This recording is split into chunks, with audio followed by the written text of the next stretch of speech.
இங்கே தாங்க இருந்தோம்.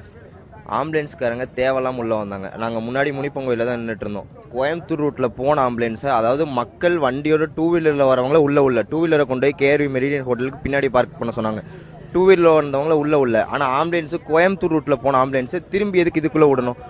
அங்கே போயிருந்தால் தான் மக்கள் யாராக இருந்தாலும் அவசர உதவிக்கு போக முடியும். ஆனால் போனவங்க வந்து நாங்கள் அங்கேயே தான் நின்று பார்த்துட்டு இருக்கோம். அந்த ரூட்ல போகிற ஆம்புலன்ஸை திரும்பி போலீஸ்காரங்க இந்த ரூட்ல விடுறாங்க. ஆனால் பொதுமக்களை உள்ள விட மாட்டேங்கிறாங்க. அதே மாதிரி நீங்கள் பார்த்தீங்கன்னா இங்க இருந்த நிறைய பேனர் இருந்தாச்சு. இதே வந்து தாங்கச்சிக்காரன் யாரையுமே பேனர் கிழிக்க மாட்டான். ஆனா பேனர் கிழிஞ்சிருக்கு. நிறைய பேத்துக்கு கூட வந்தவங்களுக்கு என்ன கூட வந்த பசங்களுக்கு நிறைய பேத்துக்கு சட்டையில கத்திய வச்சு கிழிச்சிருக்காங்க. கத்திய வச்சு கிழிக்கிற அளவுக்கு என்ன சூழ்நிலை உண்டாச்சு? எதுவுமே ஆகல. இந்த மாதிரி பல விஷயம் நடந்திருக்கு. உண்மை தெரியாம யாருமே பேசுறாங்க. நாங்க ஆம்புலன்ஸ்காரன் டைரக்டா கூப்பிட்டு விசாரிக்கிறோம். அவங்க எடுத்தது 25 to 30 கேஸ் தான் மொத்தமா எடுத்திருக்கேன் அப்படிங்கிறாங்க. மொத்தமே 4 பேர் தான் இறந்தும் போயிருக்காங்க. ஆனா இத்தனை பேர் திடீர்னு எங்க வந்து இறந்து போனாங்கன்னு யாருக்குமே தெரியல. அதெல்லாம் உள்ள நிறைய விஷயம் நடக்குது. இது யாருமே பொதுமக்களுக்கு தெரியும். பொதுமக்களுக்கு தெரியாம நிறைய பேச ஆரம்பிச்சிடுறாங்க. முதல்ல உண்மை என்னன்னு வெளியே கொண்டு வர சொல்லுங்க. ஏன்னா உண்மை வெளியே வராம நிறைய பேர் பேசிக்கிட்டு இருக்காங்க. நீங்களே பாக்குறீங்க, நிறைய பேத்துக்கு கிழிச்சிருக்காங்க, நிறைய பேர்த்த போட்டு மிதிச்சிருக்காங்க. நிறைய விஷயம் உள்ள நடந்திருக்குது. எதுவுமே தெரியும். ஆம்புலன்ஸ் சும்மா நிறைய ஆம்புலன்ஸ் வந்திருக்கு. அதை பொதுமக்களே ஸ்டாப் பண்ணியிருக்காங்க. பொதுமக்களே நிறுத்தி ஏன் சும்மா ஆம்புலன்ஸ் நீ கொண்டு வரதுக்கு அவங்க எதுவும் பேச மாட்டேங்கிறாங்க. கட்சி துண்டை போட்டு உள்ள வந்திருக்காங்க. இது என்ன ஏதுன்னு யாருக்குமே தெரிய மாட்டேங்குது. இதை முதல்ல கொண்டு வாங்க வெளியே. ஏன்னா வெளியே கொண்டு வராம பொதுமக்கள் நிறைய பேர் இது உண்மைன்னு நம்பிக்கிட்டு இருக்காங்க.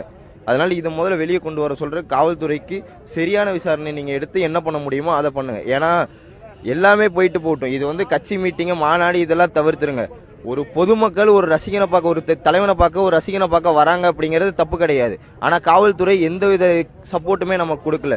மக்கள் மண்டிட்டு தான் உரிமை பெறணும். எத்தனை நாளைக்கு மண்டிக்கிட்டே இருக்க முடியும்? அதை யாருமே புரிஞ்சுக்க மாட்டேங்கிறாங்க. கட்சின்னு பேசுறாங்க. கட்சியை விடுங்க. நீங்க அடிப்படை உரிமை எல்லாமே கிடைச்சிருச்சா? வந்து நிக்கிறதுக்கு ஒண்ணுமே கிடைக்கலையே. இந்த இடத்துல இத்தனாயிரம் பேர் இருந்தாங்க. போலீஸ் யாருமே ஒருத்தர் கூட உள்ள இல்லையே. எல்லாருமே அங்க முன்னாடியே ஸ்டாப் ஆயிட்டாங்களே. ஏன் ஸ்டாப் ஆனாங்க? உள்ள வந்திருக்கலாம்ல. எல்லாருமே கடைசியா உள்ள வராங்க.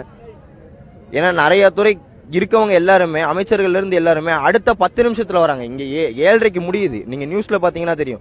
7:30க்கு முடியுது. 8 அரை மணி நேரத்துல கேஸ் எடுத்துட்டு போறாங்க. ஆம்புலன்ஸ்காரங்க எல்லாரும் 8:15 அவங்க உள்ள இருக்காங்க. சென்னையில இருக்கவங்க எல்லாரும் இங்க எப்படி வந்தாங்க? அதை யோசிச்சிங்களா யாராச்சும்? யாருமே எதுவுமே யோசிக்க மாட்டேங்கிறீங்க. டக்கு டக்குன்னு பேசிடுறீங்க.